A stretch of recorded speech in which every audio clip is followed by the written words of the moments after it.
হে everyone, আসসালামু আলাইকুম। আজকে অনেক দিন পর আবার ভিডিও পোস্ট করছি তোমাদের জন্য।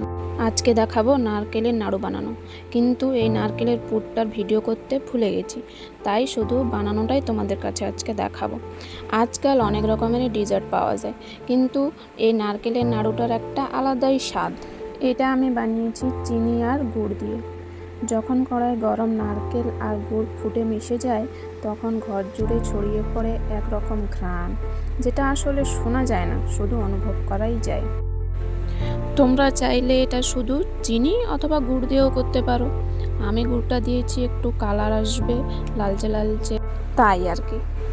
এই তো এবার বসে পড়লাম কড়াই নিয়ে।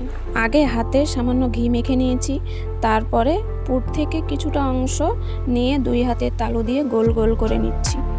মনে হচ্ছিল শেষই হচ্ছিল না, তাই একটু দুটো তিনটে করেও করে নিচ্ছি। এই তো গোল গোল করতে করতে পুরোটাই শেষ। আপনারাও বানাতে পারেন। উপকরণ খুব সাধারণ, নারকেল, গুড় আর চিনি।